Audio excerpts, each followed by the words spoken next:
Q Review, print speaking to the blind, celebrating 40 years of audio newspaper production. Welcome to this week's edition of the National Podcast, recorded at the Bishop Briggs Media Centre by our amazing volunteers. You can get in touch with us via Facebook, Twitter or Instagram using @CuneReview, that is @CuandReview.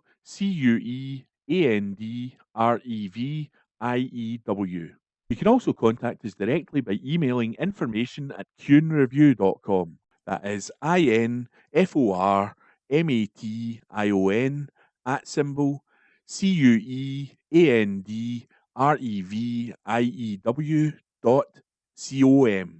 or by calling 0141 772 3976.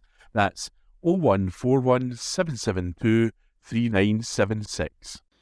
From the National, Friday the 25th of October 2024, from the Politics section.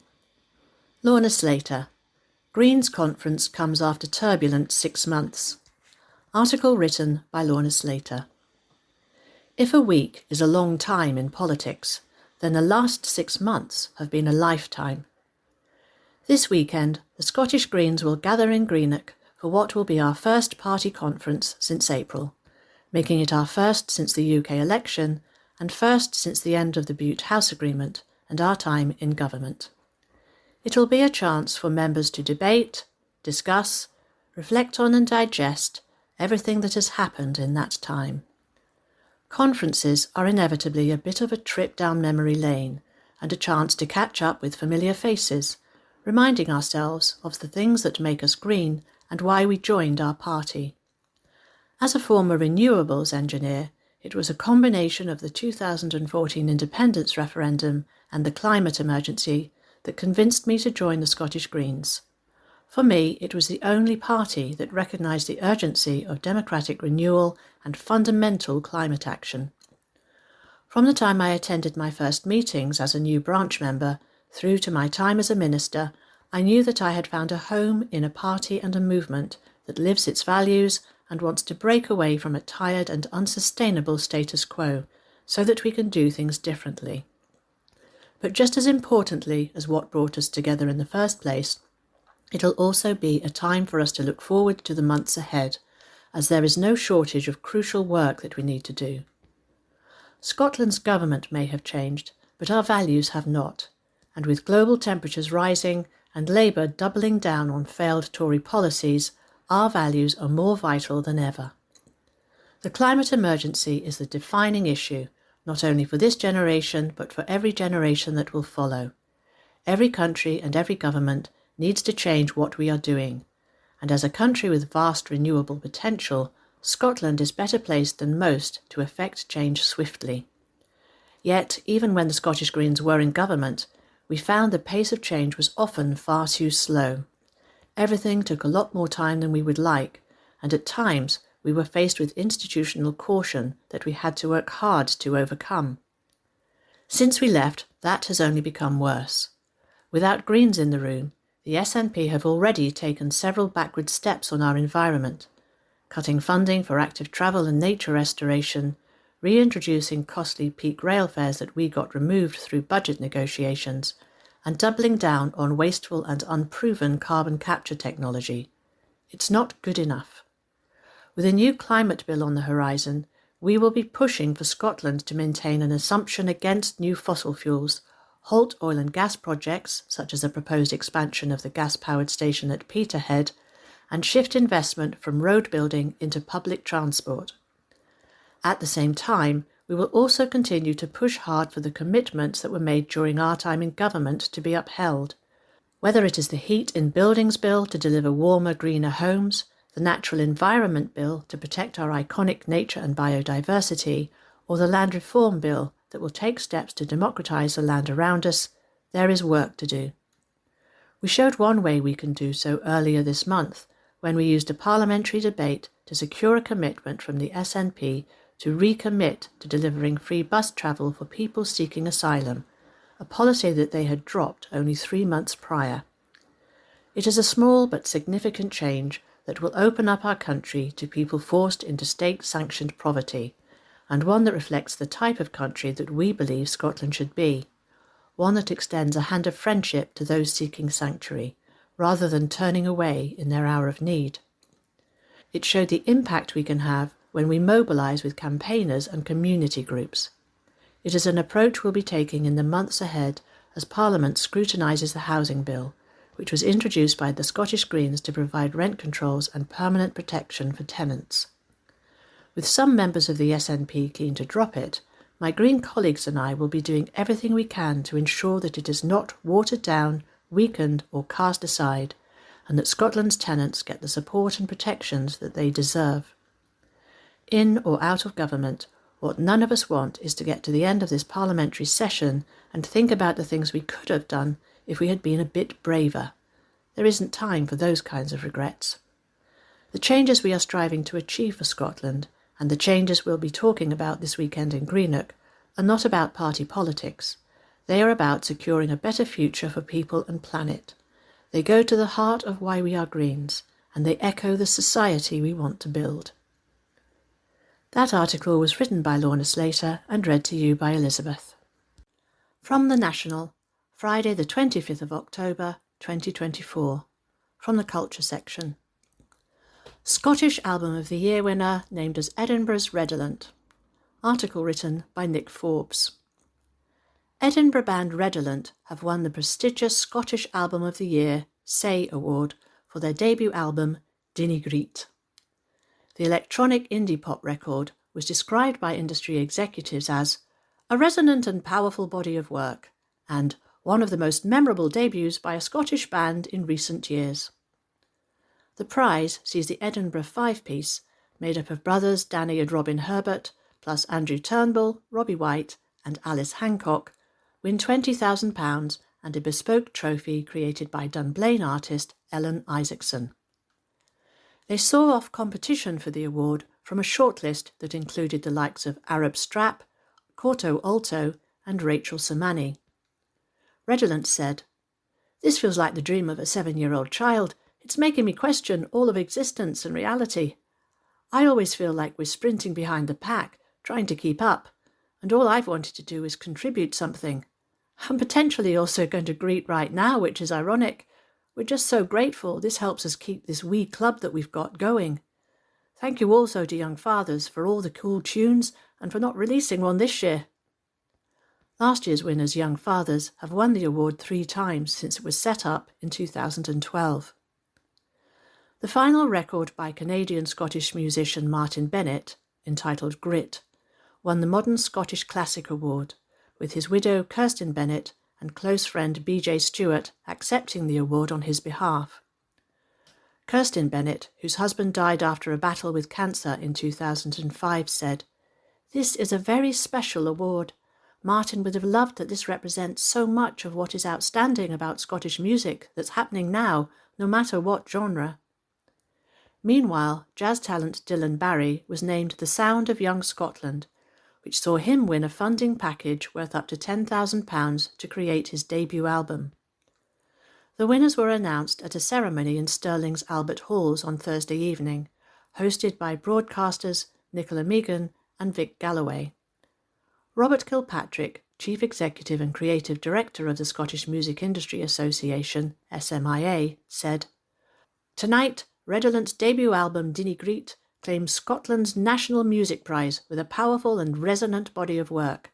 The album's experimental indie pop sound draws on both sharp social commentary and inventive electronic textures, firmly establishing them as a unique and important voice in Scottish music. By writing and singing in their own demotic, Dinny Greet carries an unmistakable self-assurance, reflecting not just the band's journey, but where we are culturally as a nation in 2024. Redolent's win is a testament to the importance of recognising and investing in Scotland's diverse creative talent. The band's distinctive sound and voice, honed over a decade, speaks to the power of DIY ethos and creative evolution, showing us the impact of emerging artists in shaping our ever-evolving cultural identity. This year's ceremony also saw rising talent Dylan Barry awarded the Sound of Young Scotland Award, promising a bright future for Scottish music.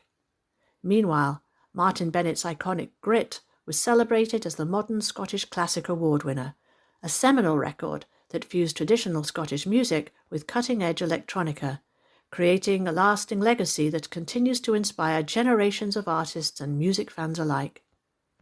Chosen as the winner by this year's 20-strong Say Award longlist, tonight we celebrated grit through a specially curated, unique performance, one which will undoubtedly be remembered for many years to come.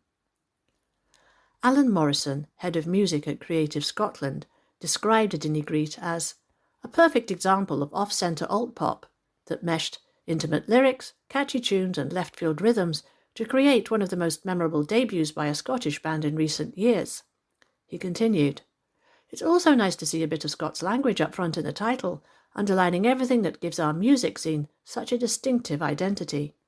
Congratulations too to Dylan Barry, whose Sound of Young Scotland Award highlights the magnificent new generation of talent that's making Scotland's Jazz Centre one of the most vibrant creative spaces in the country." The awards were judged by a panel of experts and cultural trendsetters, including comedian and actor Karen Dunbar, V&A Dundee director Leonie Bell, and author Doe Johnston. Now in its 13th year, the Say Award, which is run by the SMIA, has distributed over £390,000 in prize money and recognised 260 long-listed albums. That article was written by Nick Forbes and read to you by Elizabeth. From The National, Friday the 25th of October, 2024. From the news section. 3 journalists killed in Israeli airstrike. Lebanese state media. Article written by Adam Robertson. An Israeli airstrike on a journalist compound has left 3 television news staffers dead, Lebanese state media has reported. The Beirut-based Pan-Arab Al Mayadeen TV said 2 of its staffers were among the journalists killed early on Friday.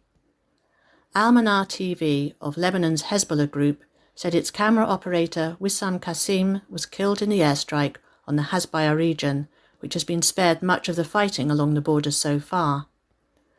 Al Mayadeen also reported that its camera operator Ghassan Najjar and broadcast technician Mohammed Rida were both killed in the airstrike alongside Mr. Qasim. Local news station Al Jadid aired footage from the scene, a collection of chalets that had been rented by various media outlets, showing collapsed buildings and cars marked press covered in dust and rubble. The Israeli army did not issue a warning before the strike. It comes the day after broadcaster Al Jazeera rejected a claim from the Israeli military that 6 of its journalists based in Gaza are members of Hamas and Palestinian Islamic Jihad. The Committee to Protect Journalists also said it was aware of accusations and said Israel had repeatedly made similar unproven claims without producing credible evidence. Earlier in the week, a strike hit an office belonging to Al Mayadeen on the outskirts of Beirut's southern suburbs, according to Lebanon's health ministry. Several journalists have been killed since a near-daily exchange of fire began along the Lebanon-Israel border on October 8, 2023. In November 2023, 2 journalists for Al Mayadeen TV were killed in a drone strike. A month earlier, Israeli shelling in southern Lebanon killed Reuters videographer Issam Abdallah and wounded other journalists from France's international news agency Agence France-Presse and Qatar's Al Jazeera TV. The latest strike on Lebanon comes the day after an Israeli strike on a school where displaced people were sheltering, which killed at least 17 people, according to Palestinian medical officials. They said nearly all of the victims were women and children, while the Israeli military said it targeted Hamas militants in a command and control centre inside the school, without providing evidence. Among the dead were 13 children under the age of 18 and 3 women, according to the hospital's records. Israel has carried out several strikes on schools turned shelters in recent months, saying it precisely targets Hamas militants hiding out among civilians. Health workers in besieged northern Gaza, meanwhile, warned of a catastrophic situation there, where Israel has been waging an air and ground offensive for more than 2 weeks. The director of a hospital said it is running short on supplies, and first responders said they can no longer rescue people. That article was written by Adam Robertson and read to you by Elizabeth. From the National, Sunday, 27th October 2024. From the news section. Kemi Badenoch rows with BBC Scotland presenter over voluntary union. This article has been written by Lucy Jackson. Kemi Badenoch has fumbled over whether Scotland is in a voluntary union, which appearing on BBC Scotland's Sunday show. The Tory leadership candidate entered a spat with presenter Martin Geisler over whether the union was voluntary, as she argued that a voluntary union was not one where everybody can rush out at a particular point. She also appeared unable to defend her previous comments on reprogramming devolution, which she made during the Tory party conference. When asked if she believes the union to be a voluntary union, Badenoch said, "Yes, yes, I do. I think the independence referendum result in 2014 shows that." She continued, "But I do think that we need to stop talking about the union as if it's a union for Scotland or a union for Wales. It's a union for all of the countries and not enough is talked about the union in England. And I think that's wrong." Geisler then asked Badenoch what the democratic route for out of a voluntary union would be should Scotland decide it wanted to leave now. "I think that's constantly being referenda is not necessarily delivering what people want," she replied. "A voluntary union doesn't mean something which people can just press a button at any point and then it all unravels. There are many, many people who are involved and it is a complex question. But if the real question you're asking me is, do I think we should have another referendum? I don't think the answer is yes. One of the things which I think we need to recognize is that building a country requires a lot of work. It requires a lot of effort, and it isn't something that we should take for granted. If we all if all we're talking about is how to get out, we are not actually bringing people together." Geisler pushed, "But that means it's not voluntary." "I disagree. I think that it is," Badenoch responded. "I disagree with the premise of the question that a voluntary union is one where everybody can rush out at a particular point. People feel different things at different times. The union is about more than just Scotland or just Northern Ireland or just Wales. It is about all four of us, all four nations, how we interact." Badenoch was then asked whether the people of Scotland were theoretically being held in the Union against their will. "I do not think that the country has even healed from Brexit, let alone the 2014 independence referendum," she replied. "I want politicians to get out there and start fixing things for the people, rather than obsessing endlessly about these political questions that actually are not making life better for anyone." Badenoch also failed to back up her previous claim at the Tory party conference that she would reprogram devolution if she became the leader. Geisler accused Badenoch of not having a plan to achieve a reprogramming, saying, "You don't know what you want to do." She responded, "I know it's not working. If something is not working, I can say I want to fix this. That doesn't mean that I've got a fully worked up plan. It means we are going to go away and get a plan. The next Conservative leader will be announced on November 2 with just Badenoch and Robert Jenrick left in the race. This article has been this article has been written by Lucy Jackson. From the National, Sunday, 27th October 2024. From the news section. Snoop Dogg wants to invest in Celtic after watching Ryan Reynolds. This article has been written by Joe Scotting. Snoop Dogg is interested in becoming a part owner for Celtic after watching the Ryan Reynolds documentary Welcome to Wrexham, a new interview has revealed. The gin and juice rapper said he would be crazy not to consider investing in the club during an interview with the Sunday Mail. "Investing in a sports team has been something I have been looking at for a long time. If the chance came to invest in Celtic, I would be crazy not to take a look at it. I have watched so many soccer in Europe, but I have never seen fans like the Celtic fans. There is something so special about them." There is a reason why their fans are talked about across Europe. The best players and coaches in the world would tell you there is nowhere like Celtic Park, and I want to be a part of that. Their mascot is a hound. You couldn't make that up. Snoop Dogg becomes Hoopy the hound. That's gotta be a match made in heaven. The headlines write themselves. Snoop 52 has been a fan of the club for 2 decades. He wore the club's shirt when he played at the OVO Hydro in Glasgow last year, a concert that Snoop claims was off the chisel. In the same interview, Snoop also called for a Susan Boyle comeback. Susan Boyle is a name everybody is going to remember. I haven't heard about her in a long time, but Susan needs to make a comeback. I would love to sing with her. Snoop, who was greeted by a bagpiper playing his hit song, Still Dearie, when he landed in Scotland last year, said Scottish audiences are the best in the world. Scots always give me so much love. I'm welcomed with bagpipes or a Celtic jersey. This article has been written by Joe Scotting.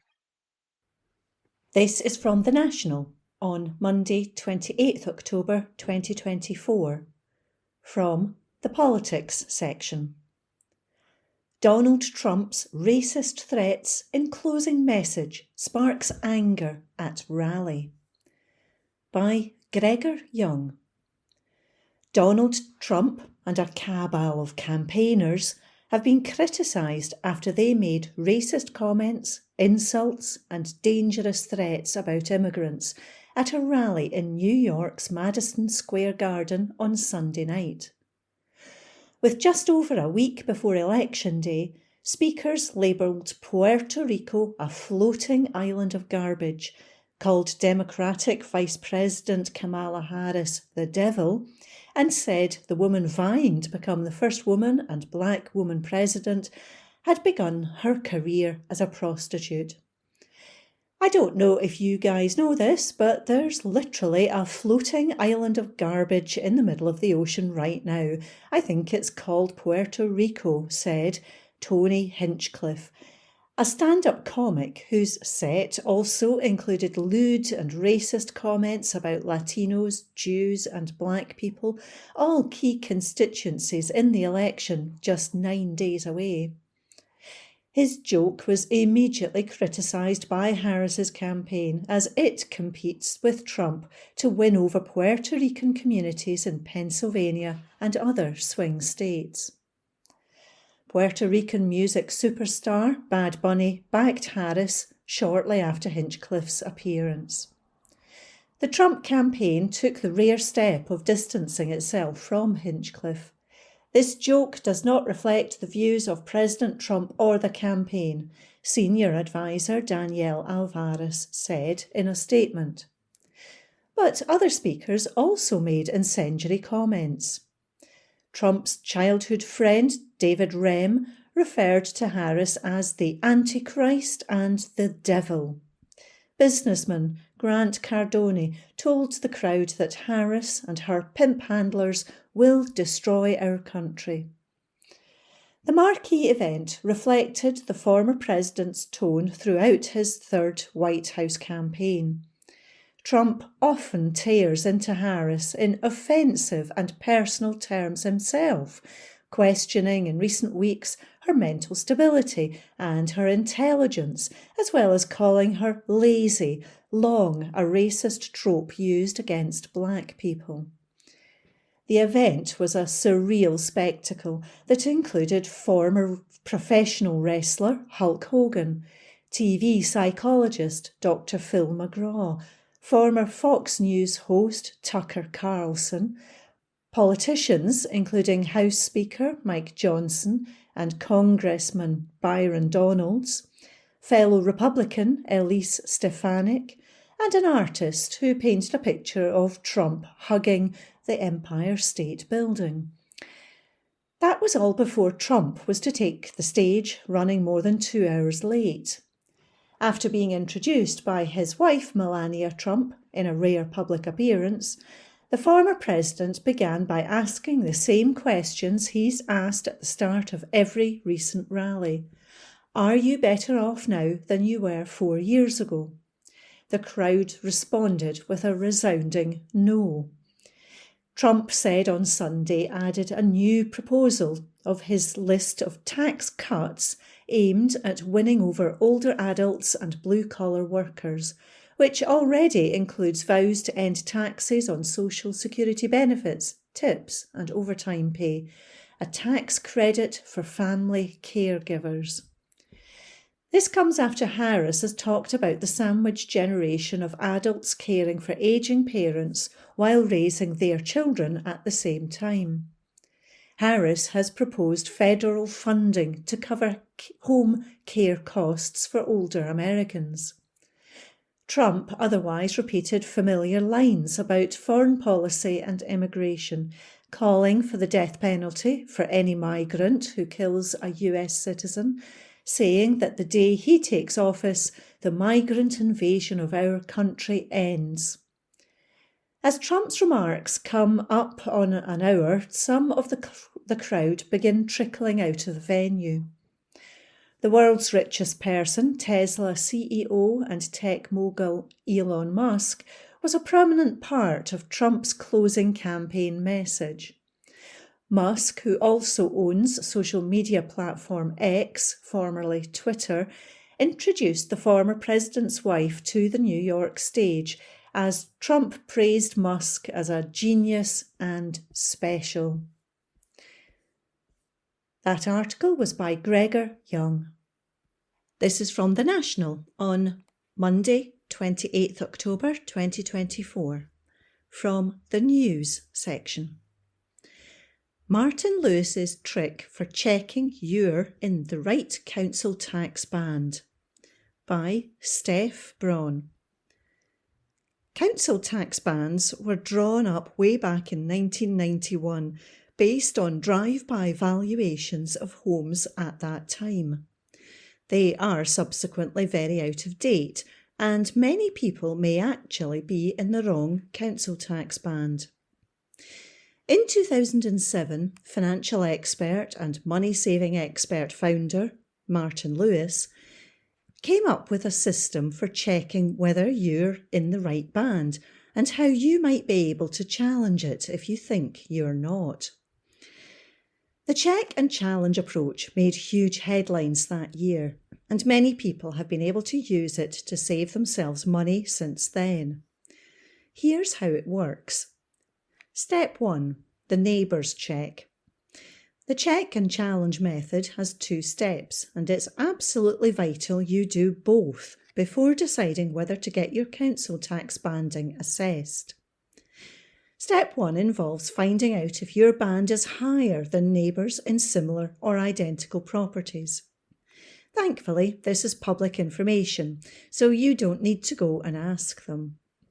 The band of every property in Scotland can be found on the Scottish Assessors Association website.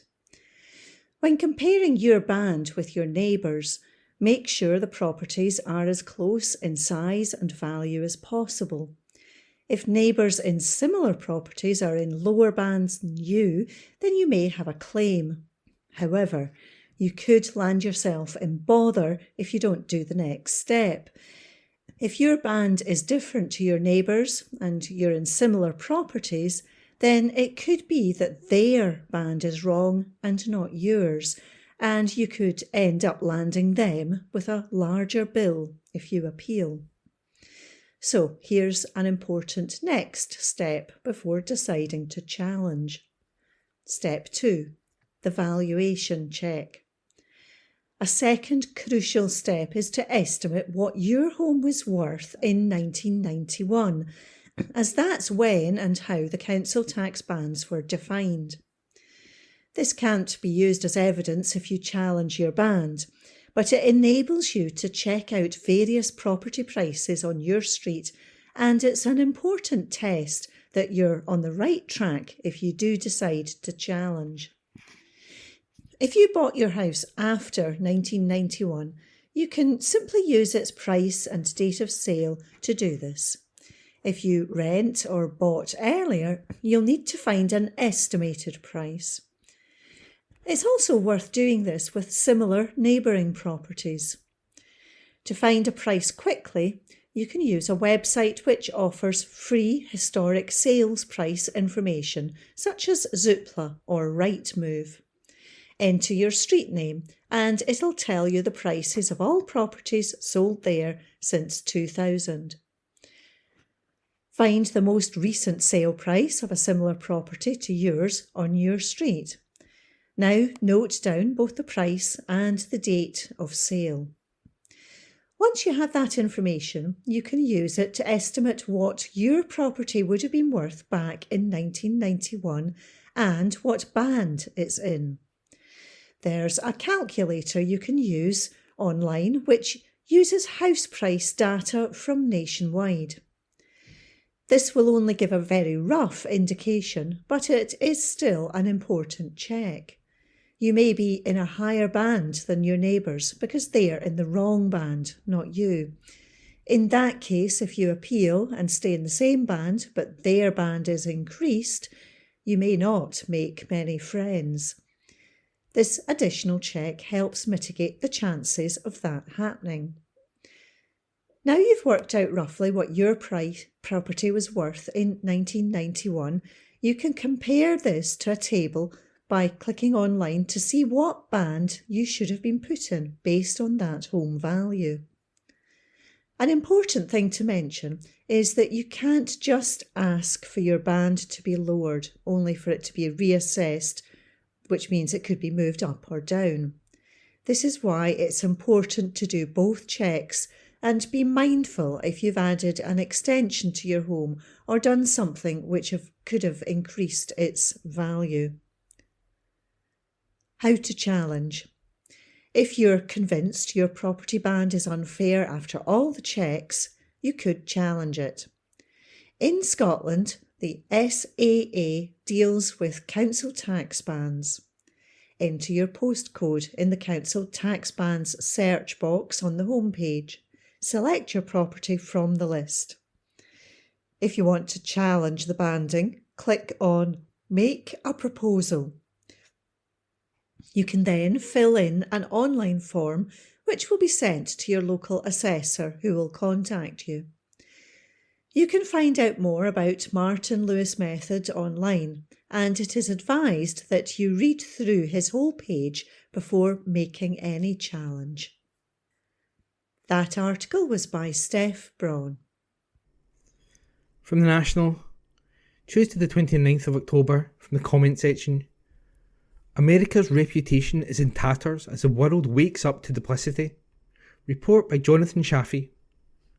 The editor of The Spectator, Fraser Nelson, wrote in a recent column for the Daily Telegraph that American democracy was in great health. This, however, would appear to be a form of projection far away from anything rooted in a material analysis of the increasingly bizarre, universally mind-numbing, and downright dangerous race to become the 47th President of the United States. This is a society and a system with deep problems. On the domestic front, its polarised divisions generate not political opponents, but instead an existential contest over the idea of what it means to be an American. The wealth gap is gargantuan, and surveys record that citizens have a bleak outlook for the future. There is a palpable sense of dread as the big day arrives. Globally, the reputation of the superpower is in tatters, as a result of its support for the genocide in Gaza and its numerous disastrous wars this century. Most of the world's population understands all too well the nature of American duplicity, and this has now been reflected in a reordering of alliances. As one G7 diplomat said recently of the US globalisation, we have definitely lost the battle in the global south. Forget about rules, forget about world order. They won't ever listen to us again. So much for the project for the new American century. Swapping Joe Biden out for a younger candidate seemed like an obvious move, but the late timing of this procedure carved out a sense of democratic legitimacy. I was quite surprised the party machine opted for Kamala Harris. So was Barack Obama, who reportedly was unconvinced. Notably, he didn't join the chorus singing in her coronation. She had not exactly been known for being a strong political performer, and this has come through repeatedly in recent weeks. Uncomfortable under questioning from even friendly news outlets, the initial vibes-based mania around her rise to presidential nominee faltered. Then again, perhaps simply not being Trump will in the end be enough, for now. Either way, as you read this, the race is a toss-up. A coin flip away from what the Democrats are now openly calling fascism. Trump, who has been the subject of 2 assassination attempts in recent months, has been put in the same category as 20th century Nazi leader himself. He wants a military like Adolf Hitler had, says the Harris campaign as part of its official communications. Unfortunately, we all have to suffer the excesses of American political culture, and it can be easy to let one mad thing lead into the next without much time to stop and think. But let's do that. Let's pause and consider what this means. If Harris really does believe this to be the case, what happens if Trump wins? What forms of resistance will she propose? And should the rest of the world turn its back, finally and fully, on the United States? Odd, is it not, that the Washington Post, which has been at the forefront of the liberal press pack when it comes to criticising Trump's authoritarianism, has failed to back the Democrats? For the first time in 36 years, the publication won't support a candidate, and all because it is now owned by Jeff Bezos, who doesn't want to sour relations with Trump should he win. The best democracy money can buy, or to use a more accurate word, oligarchy. There is a deeper point here. Gone are the days of cohesive imperial planning across the state apparatus, and gone are the days when ideological unity can be found behind the flag in any meaningful sense. The Trump campaign itself played host to a series of frankly deranged speeches in Madison Square Garden as it enters the home stretch. Elon Musk let out a war cry, a repulsively racist comedian, seriously the guy who really isn't funny, insulted black people and Puerto Ricans, and a spandex-wearing Hulk Hogan riled the crowd up with a WWF-style diatribe. The Lincoln Project, a breakaway group of anti-Trump Republicans, say this spectacle was proof that the Trump is not preparing to take office but to cry foul and incite violence from his supporters. There is every chance the election outcome will be contested if it is close, and we know Trump's record on accepting defeat graciously. Again, we excavate the deeper point. This is a society, with its limited form of democracy, in deep trouble. As for the issues facing the American people, these are submerged under the gaudy glitz and the advertising blitz, the Beyonce anthems and the sea of red baseball caps. There is no serious debate about the problems at the foundation of American capitalism. No empathy can be found for the victim of its ongoing genocide against the Palestinians, who, even under strict vetting, were banned from addressing the glitter-infested Democrat National Convention. There is, though, a growing sense of unease that something is wrong and that the house of cards might just fall. Perhaps the mask has slipped too far for it to be put back on. The US has exported more war than it has democracy, and more coups against elected governments than it doesn't like, than it has acceptance of the rule of the people and national sovereignty. And internally, turbocharged capitalism has had ruinous effects on its own people. Nothing lasts forever, especially when there is no real project to correct these wrongs in the American mainstream. Now, even the basics of liberal democracy are under siege. This election comes down to a choice between the choice of candidates of plutocrats and neocon warmongers on the one side, and a proto-fascist avatar of the provincial petite bourgeoisie. So says Doug Henwood, host of Behind the News radio show based in Berkeley. It is a snappy way to sum things up. Whatever the outcome of the election, questions will be posed not just for Americans, but for the world. And that was a comment piece by Jonathan Shafi. From the National, Tuesday the 29th of October 2024, from the news section. Police investigating unexplained death of woman at Fife property. Article written by Lucy Jackson. Police are treating the death of a woman at a property in Fife as unexplained. Emergency services were called to Valley Gardens South in Kirkcaldy at around 9:30 on Monday. Medical teams pronounced a 46-year-old woman dead at the scene. Investigators are treating the incident as unexplained. However, there are not believed to be any suspicious circumstances. A Police Scotland spokesperson said, officers attended an address on Valley Gardens South in Kirkcaldy around 9:30 p.m. on October the 28th. A 46-year-old woman was pronounced dead at the scene. Her death is currently being treated as unexplained, however, there do not appear to be any suspicious circumstances. And that article was written by Lucy Jackson. From the National, Tuesday the 29th of October 2024, from the Politics section. Labour MP punched man after fuel payments and bridge closure row. Article written by Xander Eliards. A suspended Labour MP, who was allegedly caught on camera punching a man to the ground, did so after an argument about the winter fuel payment, reports have said. Mike Amsbury, the MP for Runcorn and Helsby, who was previously a Labour shadow minister, is alleged to have hit Paul Fellows after the heated discussion, which also centred on the temporary closure of a local bridge, the Times reported. CCTV footage, first reported by the Daily Mail, appears to show the pair talking, before Amsbury punches Fellows to the ground, followed by further punches. Another video, reported over the weekend and filmed on a mobile phone, appeared to show the MP shouting and pointing his finger at a man lying in the street. "You won't ever threaten me again, will you?" he appeared to say. The video also allegedly showed Amsbury identifying himself as the local MP, then saying, "You won't threaten the MP ever again, will you?" On Monday, Prime Minister Keir Starmer defended Labour's decision to suspend him. The Labour leader sidestepped a question about whether Amsbury should resign as an MP, but said, "I have seen the video footage, it's shocking. We moved very swiftly to suspend him as a member and as a Member of Parliament. There is now a police investigation, and in the circumstances you will appreciate there's not much more I can say about that." One of Starmer's most recent senior ministers said the footage was very graphic. Chancellor of the Duchy of Lancaster, Pat McFadden, told Sky News, "He's been suspended by the Labour Party. That also means he's not a Labour MP at the moment while the police investigation takes place. I've seen the video. There is a police investigation. I think it's important that runs its course." Questioned further about the clip, McFadden added, "The video is very graphic. The police will look into that. I'm sure they'll take it into account and they've got to reach their conclusion." The party said on Sunday that the MP, who was part of Labour's shadow ministerial team from 2018 to 2024, but failed to secure a frontbench role after the election, had been suspended. A Labour spokesperson said, "Mike Amsbury MP has been assisting Cheshire Police with their inquiries following an incident on Friday night. As these inquiries are now ongoing, the Labour Party has administratively suspended Mr Amsbury membership of the Labour Party pending an investigation."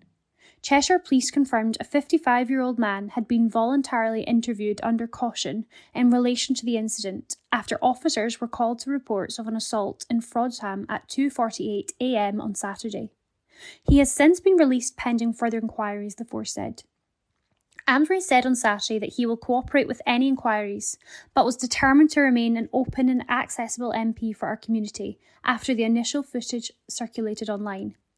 He said in a statement, "Last night I was involved in an incident that took place after I felt threatened on the street following an evening out with friends. This morning I contacted Cheshire Police myself to report what happened during the incident. I will not be making further public comment, but will of course cooperate with any inquiries if required by Cheshire Police." Shadow Health Secretary Victoria Aitkins said the video footage was shocking and it was disappointing that it took some time for Labour to act and suspend Amsbury after the first images emerged on Saturday. "It took a little bit of time for the Labour Party to act," she told Sky News on Monday morning. "That is disappointing, because obviously the video speaks for itself, but we'll have to let the police investigate this and for things to run through to their natural conclusion." And that article was written by Xander Eliards. From the National, Tuesday the 29th of October 2024, from the News section. Southport stabbing suspect charged with terror offence. Article written by Gregor Young. The teenager accused of the fatal stabbing of 3 girls at a dance class in Southport has been charged with production of a deadly poison and a terror offence, the Chief Constable of Merseyside Police has said. Axel Rudakubana, 18, will appear at Westminster Magistrates Court by video link on Wednesday, charged with production of a biological toxin, ricin, and possession of information likely to be useful to a person committing or preparing to commit an act of terrorism. The charges come after searches of his home in Banks, Lancashire, Merseyside Police Chief Constable Serena Kennedy said at a press conference on Tuesday. The terror offence relates to a PDF file entitled Military Studies in the Jihad Against the Tyrants, the Al-Qaeda Training Manual, Kennedy said. Rudy Cabana is already charged with the murders of Alice De Silva Agar, 9, B.B. King, 6, and Elsie Dot Stancombe, 7, who were fatally stabbed during a Taylor Swift-themed dance class in Hart Street, Southport, on July 29th. He is also charged with the attempted murder of 8 other children. Instructor Leanne Lucas and businessman John Hayes, as well as possession of a knife. Kennedy said, searches of Axel Rudicabana's home address resulted in an unknown substance being found. Testing confirmed the substance as ricin. We have worked extensively with partners to establish there was a low to very low risk to the public, and I want to make that reassurance clear today. I can also tell you that there was no ricin present at Hart Street.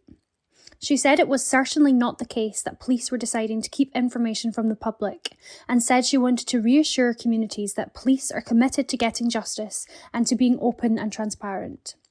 The attack has not been declared as a terrorist incident by counter-terrorist police, Kennedy said. She added, I recognise that these new charges may lead to speculation. The matter for which Axel Rudicabana has been charged under the Terrorism Act does not require motive to be established. For a matter to be declared as a terrorist incident, motivation would need to be established. I would strongly advise anyone against speculating as to the motivation in this case. The criminal proceedings against Axel Rudicabana are live and he has a right to a fair trial. The police chief urged people not to engage in rumour and speculation. She said, we must not lose sight of the families of Elsie, Bibi and Alice, who are still grieving, and the families and those victims who were present at Hart Street on July 29th. We need to do the right thing to ensure that the justice process is not prejudiced. Dr. Renu Bindra, Senior Medical Advisor at the UK Health Security Agency, told the press conference experts undertook a thorough public health risk assessment following the discovery of ricin. She said, there was no evidence that any victims, responders or members of the public were exposed to ricin, either as part of the incident or afterwards. Our detailed initial risk assessment judged that the risk to the community and the wider public was low. Rudicabana is alleged to have entered the school holiday dance class at a small business park in Southport shortly before midday. Elsie and Bibi were pronounced dead at the scene. Alice was pronounced dead at Alderhay Children's Hospital in the early hours of the next day. The day after the attack, thousands turned out for a peaceful vigil in the town, but later a separate protest erupted into violence outside a mosque in the town. In the following week, protests took place in dozens of towns and cities across the country, and descended into violence and rioting, with asylum centre hotels in particular targeted. More than 1,000 arrests have since been made and hundreds charged and jailed. A provisional trial date for Rudicabana has been set for January next year. And that article was written by Gregor Young. From the National, Tuesday the 29th of October, from the opinion section, letters page, by readers of the National. UK does deserve some credit for banning the slave trade.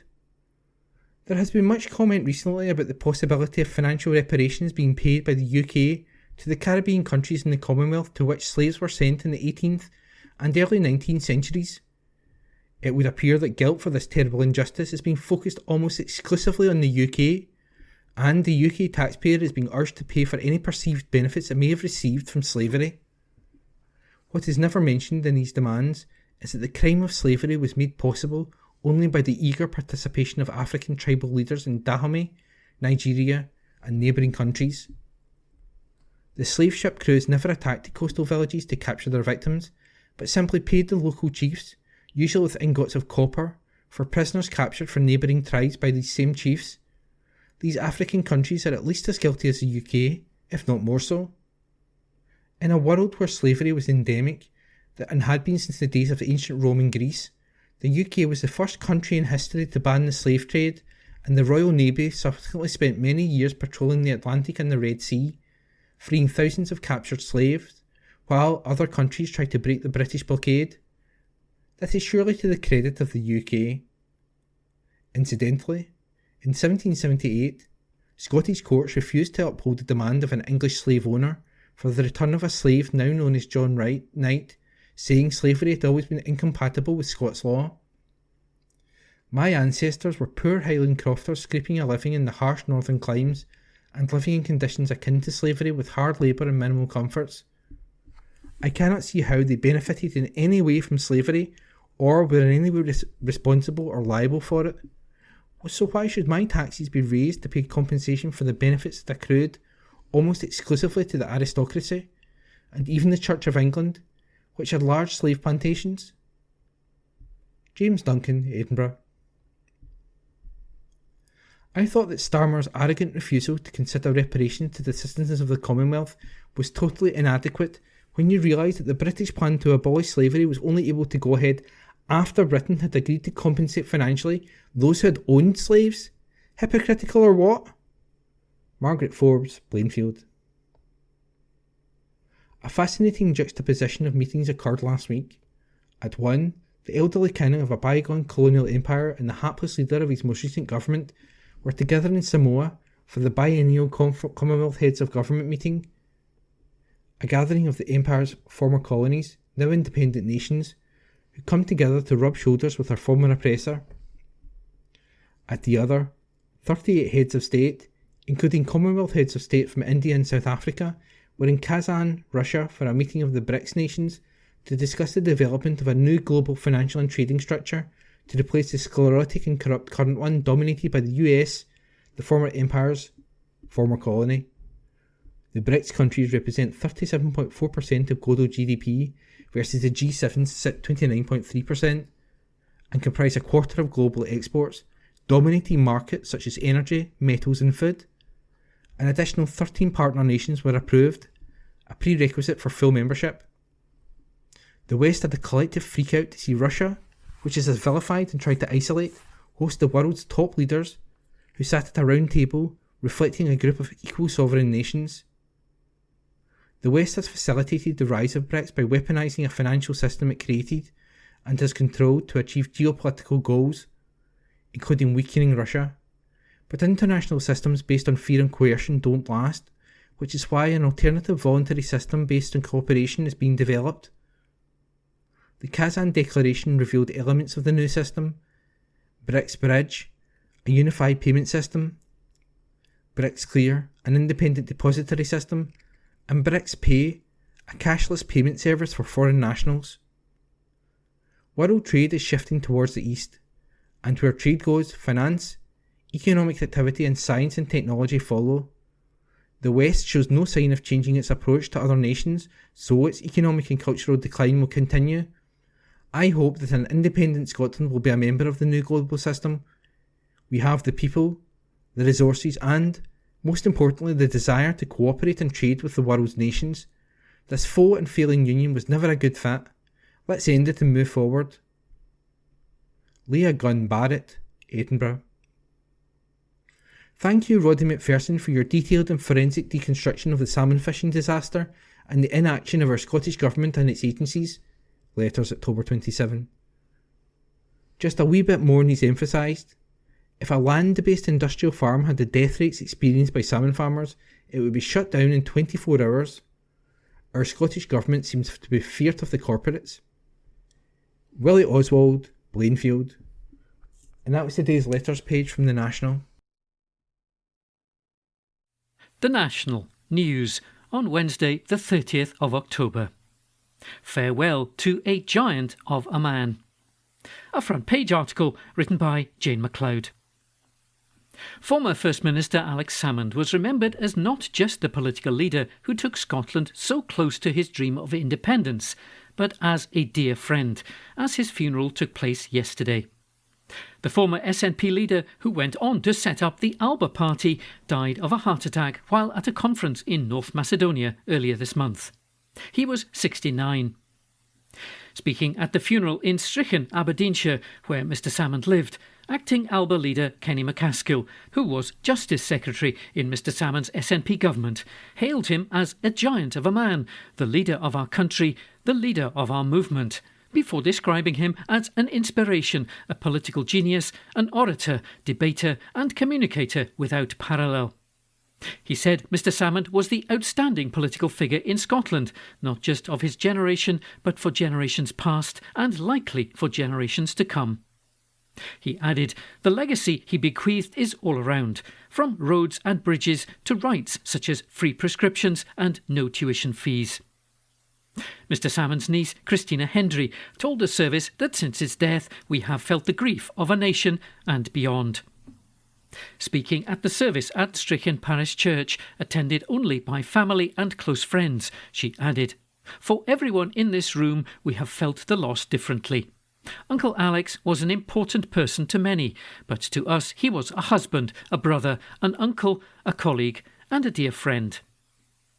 Mr McCaskill remembered Mr Salmond, who is survived by his wife Moira and 3 siblings, as a man who through his lifetime's efforts restored pride in our nation and took us so close to his dream of independence. He added, politics wasn't just a career for him, even if he excelled in its arts. He was committed to Scotland and independence, spurning overtures to join other parties, but he rejected them all. He said the former First Minister had a dream of what Scotland could be and a strategy to achieve it, as he recalled him building a party which then took office and which so nearly won the referendum.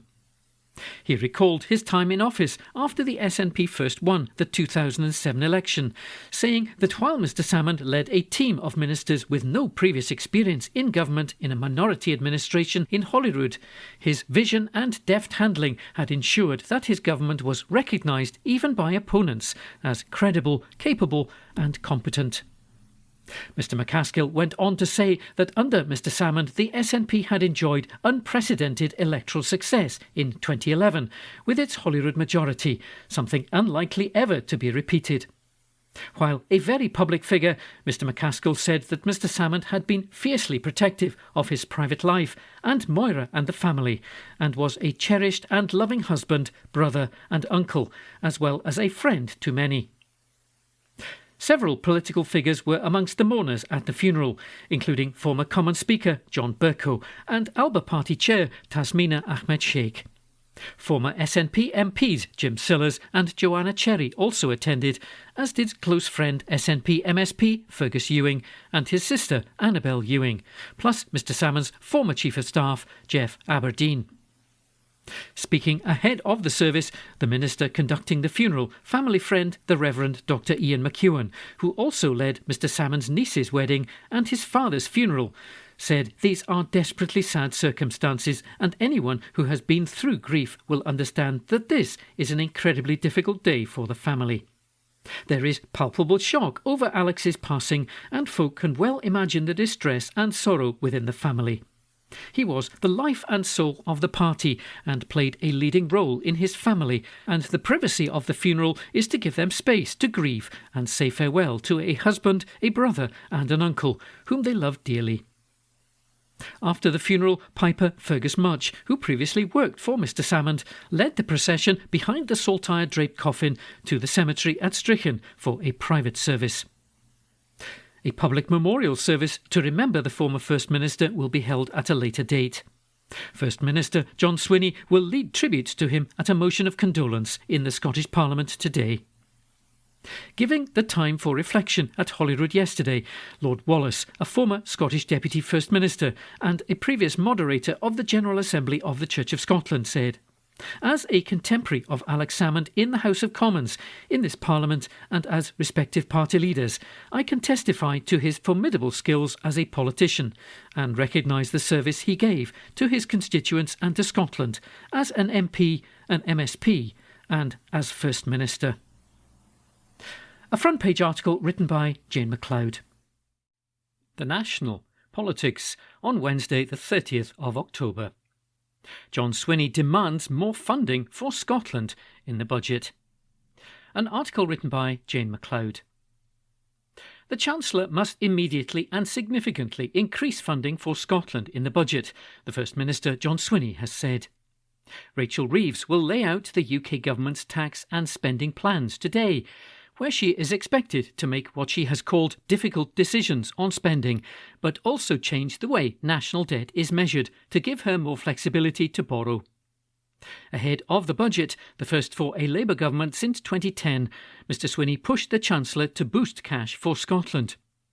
Speaking to business leaders at a reception yesterday, Mr Swinney said, "The Office for Budget Responsibility highlighted recently the potential for public investment to deliver permanent improvements in the economy. It's welcome that my calls for the Chancellor to amend her fiscal rules have been heard, with indications last week that there will be scope for greater investment. The Chancellor has the chance to choose to deliver a UK budget that invests in our public services and supports the entrepreneurial spirit displayed in Scotland's business sector. With these new rules in place, the Chancellor must use the fiscal headroom that they create to deliver a budget that immediately and significantly enhances Scotland's resources and capital funding, enabling us to invest more in our public services and take forward the vital infrastructure projects that support economic growth, net zero and action to tackle child poverty." The Scottish Government has been candid about its dire financial straits in recent months, with Finance Secretary Shona Robertson being forced to make more than £500 million of in-year cuts. Mr Swinney also pushed for funding for the Acorn carbon capture and storage facility in the northeast of Scotland, which has been overlooked twice by successive UK governments. The facility would provide new opportunities for workers in the oil and gas sector in Grangemouth and in other parts of Scotland, the First Minister has said. Meanwhile, Scottish Chambers of Commerce Chief Executive Liz Cameron warned the budget will have a direct impact on business confidence. "Our budget focus is on growth, investment and competitiveness. That means investing in skills, technology and infrastructure and equipping the workforce for tomorrow's challenges," she said. "The Chancellor's actions and the message they send will directly impact business confidence and investment at a time when we need to create a positive momentum. We hope that our calls to support business have been listened to and not ignored." And the Scottish Conservatives have warned of the potential for a tax double whammy if the UK government increases levies today and the Scottish Government follows suit in December. Reports have suggested that the Chancellor could increase national insurance contributions on employers, capital gains tax and fuel duty, while also freezing income tax bands. Scottish Conservative finance spokesperson Craig Hoy said that Ms Reeves's budget will condemn hard-working Scots to a tax double whammy. He said, "Sir Keir Starmer is shamelessly breaking his pre-election promises with a host of punishing tax rises which have already been leaked to the media. The damage caused by Labour's eye-watering tax rises will be felt worse by Scots, because we're already the highest tax part of the UK, thanks to years of SNP misrule." Mr Hoy continued, "These left-wing parties wrongly believe that constantly raising taxes is the solution to everything. It's not, and it's putting intolerable strain on household budgets and stifling economic growth." But Scottish Labour finance spokesperson Michael Marra insisted that the budget will end the era of austerity and put growth front and centre. He added, "Labour is fixing the fundamentals across the UK, but we need an end to the economic and financial mismanagement of the SNP as well." And he urged the Scottish Government not to squander the opportunities that the budget will create. An article written by Jane MacLeod. The National News on Wednesday the 30th of October. Endangered red panda arrives at the zoo. An article written by Lucy Jackson. A Scottish zoo has welcomed a new red panda. Edinburgh Zoo yesterday announced the arrival of Priya, a female red panda from Whipsnade Zoo in Dunstable, near Luton. Priya was born in 2023 to parents Nilo and Ruby, who were in turn born in Edinburgh Zoo in 2021 to Bruce and Ginger, both of whom still live at the zoo. Priya will join the zoo's male red panda Kevin in the group's habitat behind Penguins Rock. Edinburgh Zoo is home to 5 red pandas, Priya and Kevin, as well as Bruce, Ginger and their new kit, who is yet to be named. The National previously shared the first pictures of the female kit, who was seen with keepers after her first health check. She's reported to be doing well and is now almost 15 weeks old. Red pandas found in high-altitude forests in Asia are endangered. Researchers believe that the total population of red pandas has declined by about 40% over the past 2 decades. An article written by Lucy Jackson. The National Politics on Wednesday the 30th of October. Shameful Labour told to act as BP records obscene profits. An article written by Adam Robertson. Labour has been told to close the loopholes in the windfall tax and use it to end cuts to the winter fuel payment. It comes as oil giant BP has published results which show eye-watering profits of £1.75 billion in the third quarter of 2024. The FTSE 100 company reported that this was a drop in profits when compared with the same period last year, as faltering global demand for oil hit BP's refining business. However, Scottish Greens co-leader Patrick Harvie has called on Sir Keir Starmer's party to tax wealth properly. All over our country there are households and families dreading a long, cold winter, while fossil fuel giants and polluters are making a killing, he said. Shamefully, the Labour government has chosen to cut the winter fuel payment, plunging hundreds of thousands of pensioners into fuel poverty, while companies like BP are celebrating obscene levels of profit. We can't continue with business as usual if we're to have any kind of livable future.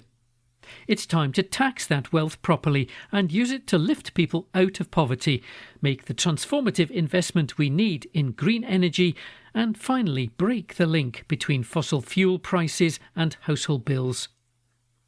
Elsewhere, Tessa Khan, the executive director of Uplift, which supports a transition away from oil and gas, said, "These profits are a good reminder that despite complaints by the oil and gas industry that they're too heavily taxed, companies are in reality awash with cash. It's absolutely right that they pay their fair share while the UK transitions away from expensive oil and gas." BP's abandoning of clean energy and climate targets shows that it is operating with no regard for the public interest or the added costs that people in this country are now incurring, both on their energy bills and the impacts of climate change. Why should we have to pay for extra flood defences, or UK farmers be forced to cover the costs of poor harvests, when the companies driving these costs are raking in billions? Labour previously voted for cuts to the winter fuel payment in a move which is expected to strip millions of pensioners of cash used to help pay their bills. The Scottish Government then subsequently said it had been left with no choice but to end universal fuel payments north of the border. The National has approached the Department for Energy Security and Net Zero for comment. An article written by Adam Robertson. The National News on Wednesday the 30th of October. The minimum wage is to increase, but it still falls short of the living wage. An article written by Gregor Young. The minimum wage will rise to £12.21 an hour next year after the Chancellor confirmed a 6.7% increase ahead of Wednesday's budget.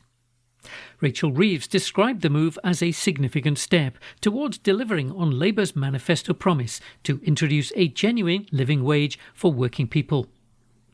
The increase recommended by the Low Pay Commission will mean an extra £1,400 a year for a full-time worker earning the main minimum wage rate, known as the National Living Wage, from April 2025. But it still falls short of the £12.60 per hour UK living wage, calculated by the Living Wage Foundation. The Chancellor also announced that the minimum wage for people aged between 18 and 20 would rise to £10 an hour. That's an increase of £1.40. That rise is the highest such rise on record, as the government looks to extend the main adult rate to 18-year-olds in future. The minimum wage has risen by almost 10% in each of the past 2 years, against the background of high inflation. Wednesday's budget is also expected to bring an increase in employers' national insurance contributions, adding extra costs for businesses in what the Conservatives have described as a tax on jobs. Deputy Prime Minister Angela Rayner, one of the key supporters of Labour's Employment Rights Bill, said a proper day's work deserves a proper day's pay. Our changes will see a pay boost that will help millions of lower earners to cover the essentials, as well as providing the biggest increase for 18 to 20-year-olds on record. The minimum wage for apprentices and those aged 16 to 17 will also increase by 18%, reaching £7.55 an hour, meaning a total of 3.5 million workers are expected to receive pay rises in April as a result. Nai Comenetti, a principal economist at the Resolution Foundation think tank, said, "This smaller rise in the minimum wage, the first time in almost a decade when it has risen no faster than typical wage growth, is sensible in the context of an expected rise in employer national insurance contributions at the same time." Suggesting that the government may wish to be more ambitious in future, he urged the Low Pay Commission to monitor the impact of higher minimum wage rates on employment, including whether firms are switching to self-employed labour to minimise their tax bills and employment rights obligations. Meanwhile, the Federation of Small Businesses called for additional support to help smaller employers meet extra costs, including by extending tax reliefs for small firms. Tina McKenzie, policy chairwoman at the Federation, said, "Other business costs also remain high at a time when many small businesses have still not rebuilt the reserves they had to use to get them through the worst periods of the pandemic. Decisive action from the Chancellor to support small firms when it comes to business rates would be welcome, releasing money for jobs and investment rather than taking it away in what is essentially an analogue tax in the digital age." An article written by Gregor Young. The National, on Wednesday the 30th of October. Opinion. Welcome to the voluntary union that you can never leave. A column written by Seamus Logan. We're now in the closing stages of the Tory leadership contest.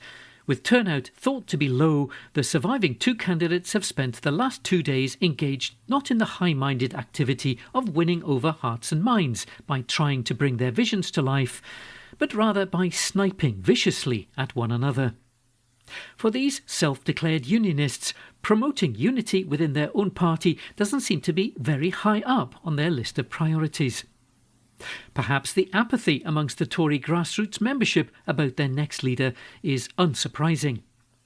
After all, the party's MPs didn't exactly leave them with an inspiring final two to choose between, meaning that the contest comes down to a choice between a charlatan who will endorse any piece of right-wing lunacy in the hope that it wins him support, or a candidate who is a true believer when it comes to much of that same lunacy. In Robert Jenrick, the Tory party has found a lightweight desperate to sound like a heavyweight, and who comes with a trail of dodgy donations and ministerial decisions flapping in his wake. In Kemi Badenoch, on the other hand, the party has a thin-skinned, attention-seeking culture warrior who could start a fight in an empty room, and that's only what her friends say about her. Although you must always make allowances for the fact that, given the choice, Tory members once opted for Liz Truss. You have to imagine that it's unlikely they will make the same mistake of picking a cosplaying right-winger like Jenrick, when they could have what they regard as the authenticity of the real thing, warts and all, in Badenoch.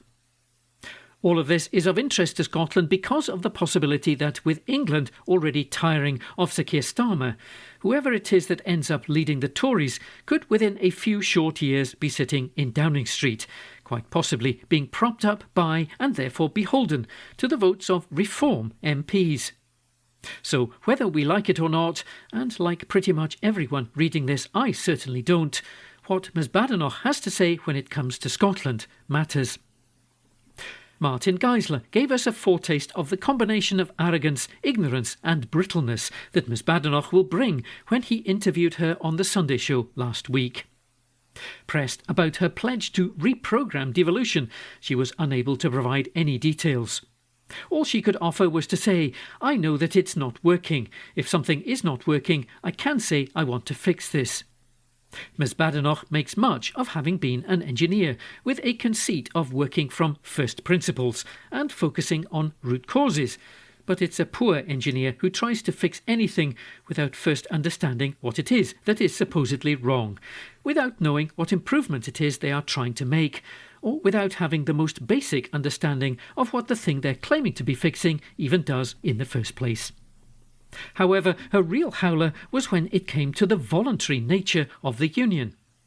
After stating her agreement with the idea that the union was indeed one which was voluntary, when pressed on what the democratic route out of such a voluntary union would be, she then sought to argue that a voluntary union is not one where everybody can rush out at a particular point. It's a union for all of the countries, she said, and not enough is talked about the union in England, and I think that's wrong.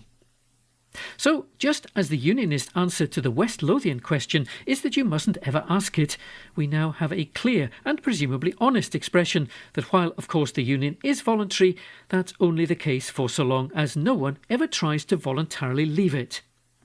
And with that, she becomes the latest in a long line of unionist politicians, Tory, Labour and Liberal Democrat, who seek to confuse their own personal lack of desire for a further independence referendum with the desirability of ever holding another such vote any time in the future. The trouble for Ms Badenoch is, outside of a hardcore of unionists, this kind of rhetoric plays very badly, not just amongst independent supporters, but also people in Scotland who don't support independence, but who nevertheless recognise the democratic argument about the country having the right to become independent if that's what people wish. Goodness knows what similar clangers she will drop if ever asked the same question in the context of Northern Ireland and the Good Friday Agreement. That kind of unthinking, reflexive unionism is, or ought to be, fuel for the independence movement, and the question that Mr Geisler asked about leaving a voluntary union is the question that should be being put to unionist politicians at all levels between now and the next election. As independent supporters, we may not agree with or always like the answers given, but every attempt to evade, avoid or dismiss the question can only be grist to our collective mill and build support for our end goal. The choice is ours as to whether we simply cry into our beer and the comment sections, or whether we start to use it as political leverage to persuade our fellow Scots. A column written by Seamus Logan, who is the SNP MP for Aberdeenshire North and Moray East. The National, Thursday the 31st of October, from the news section. Lack of tax reform, one of Holyrood's biggest failures. An exclusive by Xander Elliards. The fact that the Scottish Government has not yet reformed local authority taxation is one of the biggest failures of devolution, the co-leader of the Scottish Greens has said. Patrick Harvey told The National it was amazing that no Scottish Government had fully utilised the powers in place since 1999, which give them complete freedom to create locally enforced taxes. A Green MSP and former Government Minister, Harvey argued that empowering councils with a bigger basket of different tax policies could lay the groundwork for the type of independent Scotland he would like to see. The Scottish Parliament has always had complete freedom of power on tax, so long as it's tax raised for local purposes, he said. I think it's one of the biggest failures of devolution that we haven't properly used that power. We're starting now to see some small additional powers given to local authorities. That's good progress. Whether that's second and empty homes, whether it's the tourism tax, all of these kinds of things. If that had been started 10 or 15 years earlier, we might be a lot further forward in having local authorities with a basket of tax powers, as is kind of normal in quite a few other European countries. Before the SNP were first elected to government in 2007, they were already promising reform of council tax. However, 17 years later, they still have not moved on it. Harvey said that his Green Party had pushed the SNP into adopting the progressive income tax rises which are currently in place in Scotland, saying that many in that party had been very cautious, very nervous to be seen to be raising taxes. Some people in the SNP were worried when we first proposed using the income tax powers. I think they were surprised, he said.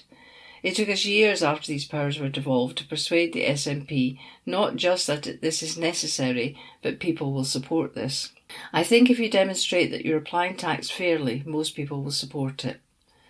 The Green co-leader said that more tax powers which are created for Scotland's local authorities to use, the more flexibility there will be for each to decide how best to respond to its own circumstances. Harvey said the tourism levy is going to be more useful in some parts of the country than in others. That's why you want a bigger basket of different tax policies, because some will be useful in one place, others will be useful in different place, in a different context and at different times.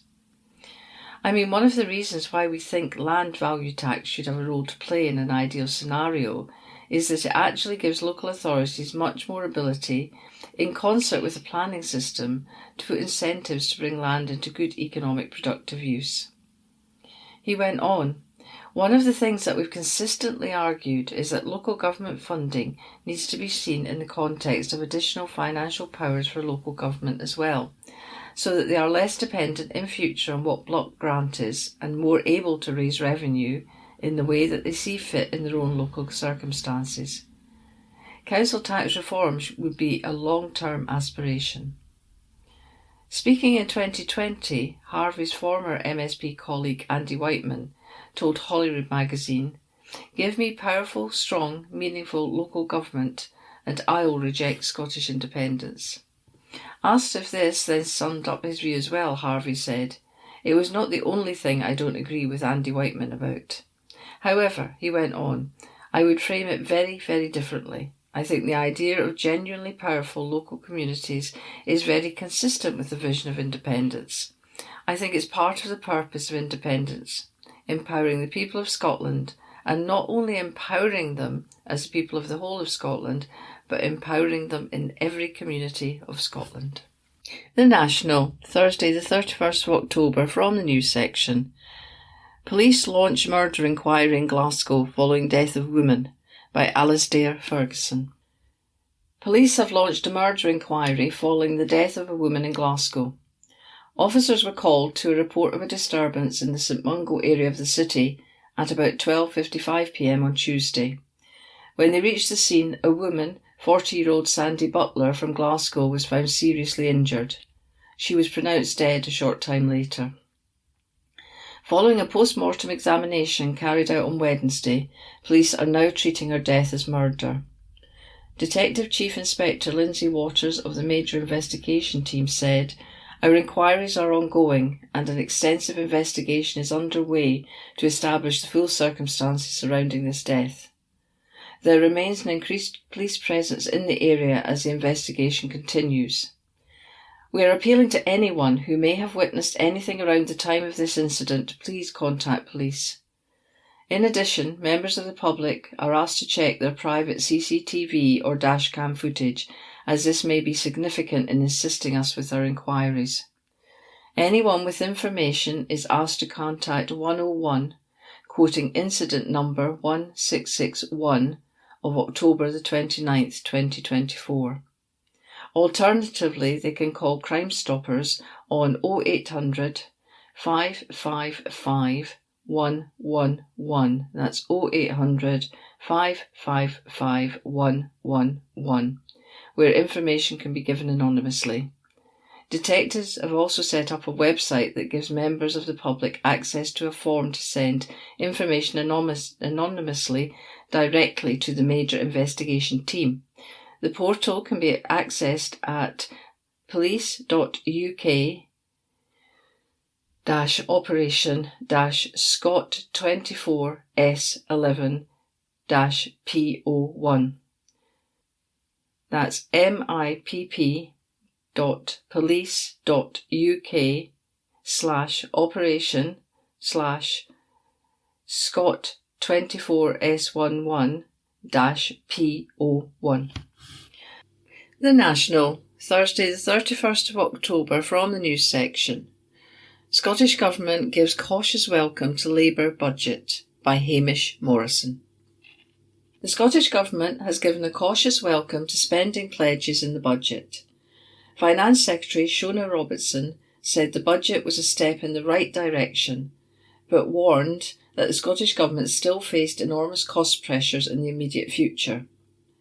The SNP minister said that an extra £1.5 billion from the UK government in this financial year had already been factored into our spending plans, meaning the Scottish Government will not reverse its policy to mirror the cut to winter fuel payments.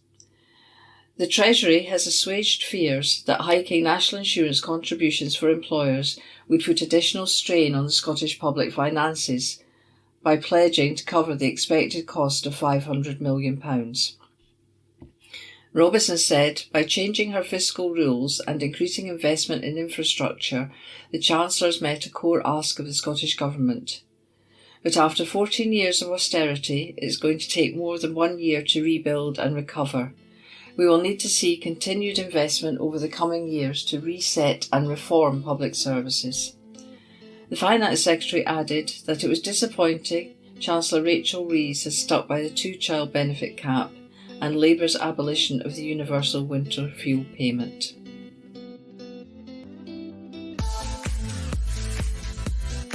That concludes this week's edition of the National Podcast.